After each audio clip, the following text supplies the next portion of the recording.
Hey guys, welcome back to My First Website. In today's video, I'm going to be showing you the exact process step by step on how to install Google Analytics on your WordPress website. This is going to be a very easy tutorial, so if you're a complete beginner, then this video is for you. The process is super simple and it's also completely free, so feel free to follow along as I show you the entire process. Okay, so first you're going to want to go to the Google Analytics website. We'll leave a link down below where you guys can check them out. But basically from here, just go ahead and click on Get Started Today, and it's going to take you to the Google Analytics page where you guys can click on Start Measuring. From here, you guys are going to have to create a new account. So just create any new account name. Doesn't really matter too much. And your accounts can contain more than one measurement ID. So if you have multiple websites, that's totally fine to have it under this one account name. So I'll just go ahead and put in My First Website. And then for the account data and sharing settings, you guys can read this if you want. But for now, I'll just go ahead and click on Next. From here, it's going to ask me to create a property. So this is going to be the name of the property or the name of the website that you guys are tracking. So for now, I'll just go ahead and put the same thing. So My First Website. From there, go ahead and choose the time zone for you guys as well as the currency from your guys' country. And don't worry, you guys can edit all of these later in the admin panel. But for now, I'll just go ahead and click on Next. Now it's going to ask you to describe your business. So select a industry category. Let's say that I'm in education. So I'll go ahead and type in education right there. So jobs and education. And then they'll ask you for your business size. So I'll just go ahead and say small. Then it's going to ask you to choose your business objectives. So whether you're trying to generate leads, drive online sales, raise brand awareness, examine user behavior, or get baseline reports. Totally up to you guys on what you guys want, but as a total beginner, I highly recommend choosing the Get Baseline Reports. This is going to show you multiple different types of reports, and you guys can choose what you guys want to see from there. So I'll go ahead and select this one and then click on Create. And now all you have to do is just accept their terms of service agreement. And once you guys do that, now you guys can start collecting data. So whether you have a website that you want to track, an Android app, or an iOS app. Obviously for us, we're going to choose a website since it's a WordPress website. So we'll go ahead and choose this. And now here's where we can enter the website URL as well as the stream name. So we'll go ahead and put in our website URL as well as the stream name. And for this, you guys can just leave this enhanced measurement on. We'll go ahead and click on Create Stream. From here, we have to activate it on our WordPress website. So to do that, go ahead and click on View Tag Instructions right here. And out here, you have a couple of different ways that you could do it. You can install it with a website builder or a CMS, or you guys can install it manually. I recommend doing this because it's actually super easy. And later on, I'll actually show you how you can do it from the Monster Insights plugin. That way you could see all of your analytics on the WordPress dashboard instead of having to go to the Google Analytics website every time. So if we want to install it manually, we'll go ahead and copy this right here. And now we'll go over to our WordPress website where we have to install the plugin WPCode. So I'll go over to plugins right here and then go ahead and click on Add New Plugin. And from here, I'm going to go ahead and type in WPCode. And here it is right here, WPCode. So I'll go ahead and install it right now. Once it's installed, I'll go ahead and activate it as well. And cool. So now that it is installed, I'll go ahead and go to code snippets right here and then go ahead and go to header and footer. From here, all you have to do is just paste that code into the header box right here. So again, this is just a copy and paste from the analytics tab right here where we chose the install manually. So again, just copy this right here and then paste it right here on the header. And now from here, just go ahead and click on Save Changes and boom, right there, settings saved and you're pretty much set. So now all the analytics on this website is going to get transferred over to my Google Analytics profile. And so going back, I can see that it is right here. Obviously it's new, so there's no data received in the past 48 hours. And now if I go over here to the top right-hand corner and go ahead and click on Platform Home, that's going to take me to here where I can go ahead and click on Analytics. And so now here is where I can see all of the data on my website. As you can see, I can see the users, the conversions, event count, new users. I could see a brief overview of the users in the last 30 minutes or users per minute. I could see the country of where users are from. And yeah, this is basically the entire dashboard that you guys can mess around with. Here on the left-hand side, you guys can go over to reports. And so this is where you can go a little bit deeper into your actual website. I'm not going to go over it too much because it's pretty self-explanatory. And now I'm going to show you guys the second method where you guys can use Google Analytics to connect with Monster Insights. So going back to my WordPress dashboard, I'll just go ahead and delete this for my header and I'll click on Save Changes. And now I'll go over to plugins right here and click on Add New. And now I'm going to go ahead and type in Monster Insights. So here it is right here, Monster Insights. I'll go ahead and install now. From there, I'll go ahead and go activate. And now that it is installed, I'll go ahead and go to launch the wizard. So now it's going to have me answer a few questions. Obviously, this is a business website, but if you guys are a blog or an e-commerce website, then choose accordingly. Then it's going to ask you to connect Monster Insights. So you're basically going to connect your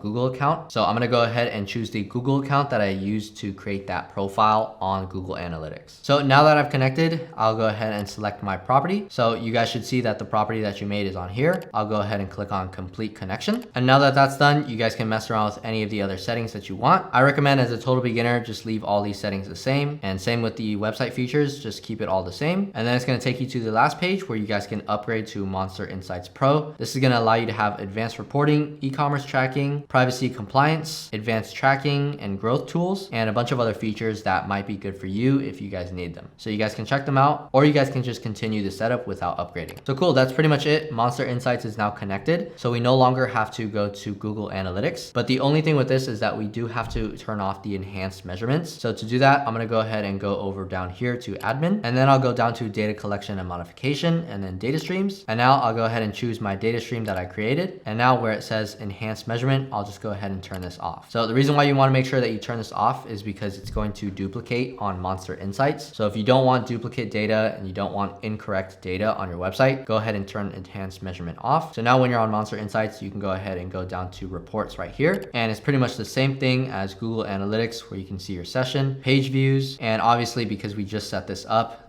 they need to process the data, which might take up to 24 hours. But yeah, going down, you guys can see the sessions, the page views, average session duration, bounce rate, see new versus returning viewers, the device breakdown, top 10 countries, top 10 referrals, top posts or pages. And yeah, there's a bunch of other things that you guys can mess around with here, as you can see. You can also customize the date range, but this is only in the pro version. But yeah, that's pretty much it. Super simple. Those are the two best methods to installing Google Analytics onto your WordPress website. I hope this video was helpful for you guys. If it was, please make sure to leave a like and subscribe for more videos just like this. Also, if you guys are a total beginner and you want to get your first website set up for completely free, we have a service down below so you guys can check out our website. Here on this channel, we make a lot of WordPress and website building tutorials. So yeah, thank you guys for watching, and I'll see you guys next time.